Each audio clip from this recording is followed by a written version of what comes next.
দেশে রাসায়নিক কীটনাশকের ব্যবহার কমলেও বেড়েছে জৈব কীটনাশকের ব্যবহার। তবে সামগ্রিকভাবে কমেছে কীটনাশকের ব্যবহার।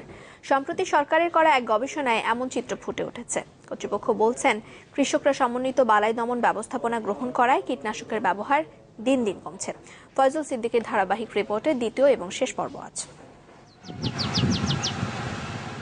গাছের যখন প্রাণ আছে তখন তো রোগবালাই থাকবেই, তাই হেন কোনো আবাদ নেই যেখানে পোকার আক্রমণ হয় না। আর সাম্প্রতিক সময়ে জলবায়ু ও আবহাওয়ার অস্বাভাবিকতার কারণে ক্ষেত খামারে সেই দুর্যোগ নিয়মিত। তাই ফসলকে পোকামাকড়ের আক্রমণ থেকে বাঁচাতে কীটনাশকের ব্যবহার যেন এখন বাস্তবতা।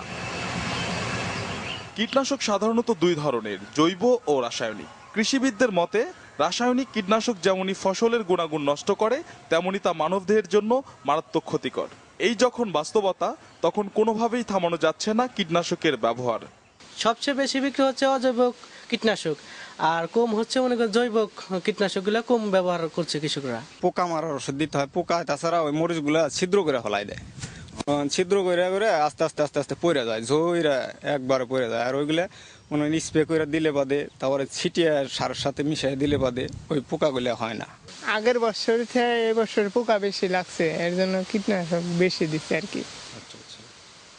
ফসলটা আর কি ভালো হয় এর জন্য।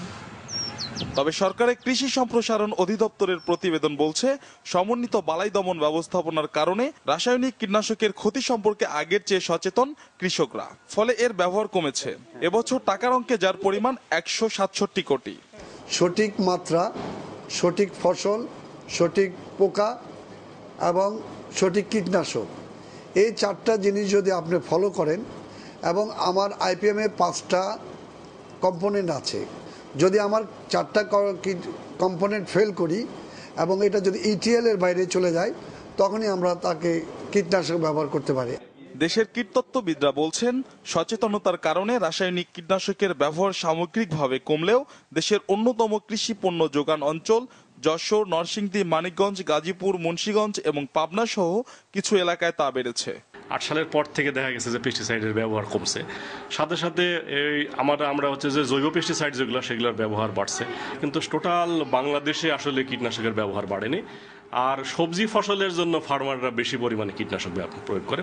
জনস্বাস্থ্য ও পরিবেশের স্বার্থে কীটনাশকের ব্যবহার কমানোর যে ইতিবাচক ধারা তৈরি হচ্ছে, তা কাজে লাগাতে সমন্বিত পদ্ধতিতে বালাই দমনের তাগিদ দিচ্ছেন কৃষিবিদরা। ফয়জুল সিদ্দিকী, চ্যানেল 24, মানিকগঞ্জ।